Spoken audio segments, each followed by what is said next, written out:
Habari wananchi, ninawashukuru Mungu sisi nyote mnapo mwari tofauti ya tunanje yake. Reka nongera masozi, reka nongera mbayikaze abantu madayama ko dukurikirana umunsi kunda. Abantu mwahisemo kujya mu dukurikirana mu makuru ya sport, amakuru ya showbiz, amakuru agiye atandukanye abari gucaracara hirya no hino mu isi. By'umwihariko amakuru ya sport cyangwa se amakuru y'imikino mu makipe yanyu mukunda cyane APR FC, Rayon Sport, ikipe y'u Rwanda Amavubi, amakipe nka Police FC, ikipe nka Kiyovu Sport, za Gasogi United n'andi makipe yose agiye atandukanye. By'umwihariko hano mu gihugu Rwanda muri Rwanda Premier League no hanze y'u Rwanda naho tunyarukirayo muri English Premier League, La Liga, Santander League A, Serie A ndetse na Bundesliga hose tunyarukiraho, ariko by'umwihariko kubera ko tubasha kugera ku makipe yanyu hano mu Rwanda amakuru yayo abashyushye cyane.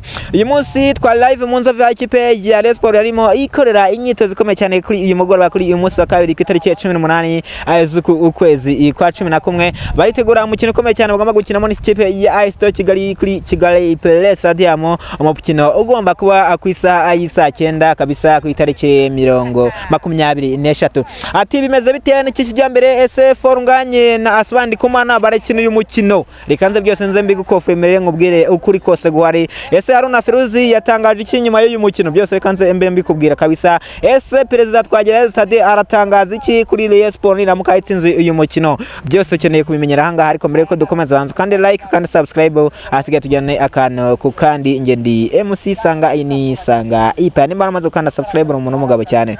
Asigaye rero twakanzika tugakubita tubangura. Rayon Sport kuri uyu mugoroba imyitozo byo yayikoze nk'ibisanzwe n'ubundi yageze ku myitozo ku isa 9 nibwo ikora imyitozo hano kuri Skol Complex cyangwa se Skol Stadium, ikibuga Rayon Sport isanzwe yitorezaho. Akaba ari nacyo kibuga ikipe ya Rayon Sport Women Football Club, ikipe ya Rayon Sport y'abagore, nicyo kibuga yakiriraho imikino yayo. Nk'uko mubyibuka mu minsi ishize muri weekend ku munsi wa gatandatu bakiriye ikipe ya Macuba Women Football Club, ndavuga ikipe ya Rayon Sport y'abagore. Rero ariko se yonje kuganira honje kubabwira kubiri kubera muri imyitozo kuri uyu mugoroba. Haruna Feruzi yakaniye yisize senda, ndavuga ati ikipe ya AS Kigali ntabwo ishobora kucika. Ntabwo ngewe nk'umurundi uri gutoza ikipe ya Rayon ntabwo ushobora gutsindwa imikino ibiri ngo bishoboke, ntabwo ibyo bintu nabyemera, ntabwo bishoboka. Naga nakagasaza ngo sinabyemera. Ati nimba naratsinzwe n'ikipe ya APR ntabwo na yindi kipe yazi yariyo yose nubwo yabimeze ute ngo yongere tsinde undi mukino ukurikiraho. Kandi nibyo koko ugiye kureba muri resultats z'uyu mutoza ndetse no mu mibare wenda imikino yose yagiye atoza, usanga koko nahano yigeze atsindwa imikino ibiri kurikirana. Wenda kuva afata ikipe ya Rayon Sport amaze gutsinda imikino 3, atsindwa umwe wa derby, gutsindwa kuri derby agatsindwa n'ikipe ya APR. Byo ntabwo ari inkuru kuko ikipe ya APR ni ikipe ikomeye cyane. Iyi derby ijya kuba nta kipe nimwe iri guhabwa amahirwe, buri kipe yose biyatsitara gatsinda indi, niko biba bimeze. Ariko Haruna Feruzi aravuga ati ngiye ku munsi wo ku cyumweru ndaza kumanukana intwaro zanjye zose. Uwo bita Haruna Feruzi aravuga ati ngewe none reka ngumanukanire uwo bita Asubandi Kumana ndetse na Forunganye. Dore impamvu Forunganye ndetse na Asubandi Kumana bagomba kuba bakina uyu mukino naje kuba mbikubwira muri video ya mbere. Impamvu ngiyi byamaze kuba biri confirmed, Rayon Sport amaze kuba ibigira confirmed, yanabyanse ku rubuga rwabo rwa X. Ariko noneho n'umuvugizi w'ikipe ya Rayon Sport ndavuga wo bitanga ba Robin yaje kuba abikofirima ku kiganiro yakoreye kuri TV na Radio 10. Yaje kuvuga ko wo bita Forunganye ndetse na Asubandi Kumana bagomba gukina uyu mukino, Rayon Sport igomba kumukina na AS Kigali. Gusa ngo igihari ntabwo nakubeshya ngo makubivuga nkuko byavuzwe ndetse nkuko namakuru ari kubivuga. Rego imyitozo bari kwikora neza, bameze neza, nta kibazo na kimwe bafite, ngo n'abaganga bemeje 100% ko uburwayi bwabo bwarangiye na imvune nyine yabo yamaze gukira. Ngo rero ngo igihari ngo nuko gusa nabo ngo bazakina bahere ku munota wa mbere, bagomba kujyemo basimbuye, bazajya nyine umukinyaza yasimbura undi utari gukora ibintu neza, none rutayiza mu mwenyewe yimanukira ajye mu kibuga. Ubwo bose bari gukina bikinisha, bavuga ati kabisa, bavuga ati ibintu abana amaze imisi bakiniramo, abitwa ba Yves amaze imisi bakiniramo, reka nze tuze tubikosore, reka nze tuze dukora ibintu byacu. Forunganye umaze hafi umwaka adakina kuva mu kwezi kwa mbere, aravuga ati ikintu cyo gihe ngo nereke abakunzi b'ikipe ya Rayon Sport ibikenewe kabisa, nongere mbasimishe, nongere ingarure umutuzo mu kipe ya Rayon Sport. Rayon Sport ikubitwa umukino umwe igikuba kigacika mu gihugu hose bakavuga ati Rayon Sport wagira ngo ni igikombe ibuze. Rero Asmani Ndikumana na Forunganye nibo bacunguzi bagiye kugaruka bwa none bagiye kongera bagaruke.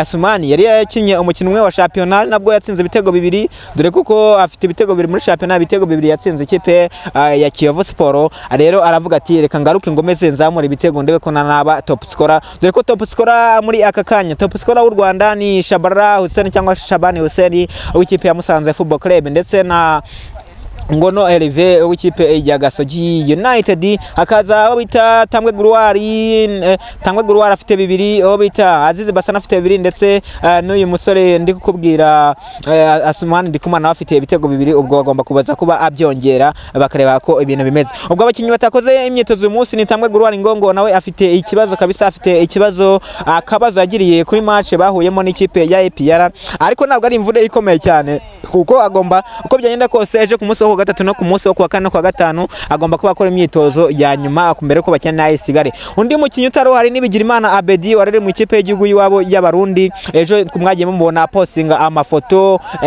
ari kumwe n'ababyeyi we, papa we na mama we, muri umunani na mukuru we na mushiki we, bose bambaye amajezi ya Rayon Sport abigaragaza ku mbuga nkoranyambaga ze. Ariko uyu munsi kuri umugoroba araye ageze Kigali obita Abedi Bigirimana Lokando. Rero kuri wa kane nawe araza kuba agaruka mu myitozo kabisa mu bintu bye obita Abedi, umwe mu bisuka bikomeye cyane Rayon Sport ifite kandi mu bakinnyi beza cyane Rayon Sport ifite bagomba kuba bigaragaza kuri umukino wa AS Kigali. AS Kigali yakaniye iravuga ati ntabwo twatakaza imikino ibiri ikurikirana.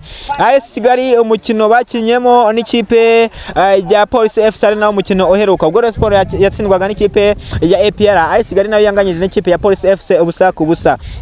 Ubwo rero ikipe ya Kigali iravuga ati uyu mukino w'ikipe ya Rayon Sport nubwo tugomba kuba tugarura abafana muri mudu ndetse n'abanyamugi muri rusange, ati rero tugomba gutsinda ku bubi n'ubwiza tukareba uburyo ki twongera guhatanira igikombe, dore ko wenda igikombe AS Kigali herukana igikombe cy'amahoro. Mwibuka ko igeze isohoka imyaka 3 yikurikiranya muri mu mikino nyafrika muri CAF Confederations Cup. Rayon Sport dasohoka bitewe nuko yatwaye igikombe cy'amahoro, ikindi gihe irasohoka nabwo isohoka mu mwanya wa Rayon Sport, umwanya Rayon yari gusohokamo nabwo abari igenda kuko ari yaherukaga icyo gihe. Baravuze ati nimba igikombe kitakinwe ubwo ikipe iheruka gusohoka ni igomba kugenda kuko icyo gihe igikombe cy'amahoro nicyakinwe. AS Kigali bisohotse bigikurikiranyije ubu kukiyo nabwo ngiye twa gikombe irasohoka, ariko ubwo AS Kigali nayo nyine n'ikipe nayo ibiri aho ngaho irekereje kabisa ivuga ati ikipe ya Rayon ikora ikosa ndahita nyikosora. Gusa AS Kigali ku mwanya wa nyuma ukana ko mukitondera AS Kigali iri ku mwanya wa nyuma ku rutonde rw'agatuganyo rwa championnat. Ubwo rero ikindi Aruna Feruzi we yamaze kuba atangaza kabisa avuga ati ngiye kuri uyu mukino nta kintu ngomba gukora sibye kuresista kabisa, nkaba nkora utuntu twanjye neza nereka abakunzi b'ikipe ya Rayon Sport ko ngiye mutoza abari bakeneye kabisa. Asigaye undi mutoza ubavugiye bavuga ngo azaza ngo Hussein Mbarango ngo umunya Senegal bimeze biti abo bose down. Rayon Sport ikindi namaze kumenya amakuru nakuye zandani nuko guhera ubu ngubu kuzageza mu kwezi kwa mbere nta mutoza mushya uzaza muri Rayon. Ibyo bintu mu byakire mu bimenye, nta mutoza mushya uzaza muri Rayon muri iyi faze ari wundi mushya.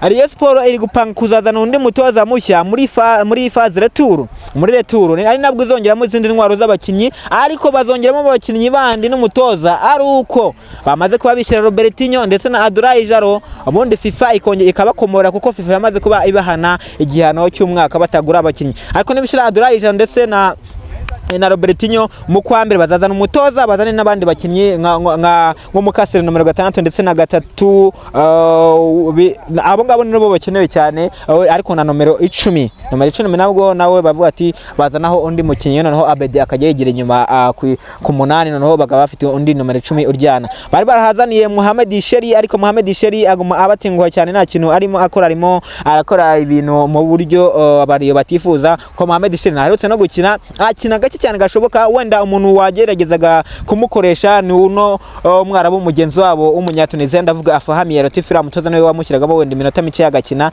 ariko none kuva Aruna Feruzi yafatiye ikipe ntabwo Mohamed Sheri yari yongera kubona ikibuga. Ariko bareba baravuga ati nyamara Mohamed Sheri mwakwiriye kujyamo mu ikibuga iminota mike ntacyo atwaye, atabarabu ntabwo bajya biburira nyine umuzungu nuko nguko ayafashe umupira hari ukuntu akaryoshye agahagurutsa abakunzi b'ikipe ya Cengi urimo akavuga ati n'igi kinyejana wenda igitego aheruka gutsindira Rayon ni igitego yatsinze ikipe ya Gasogi United.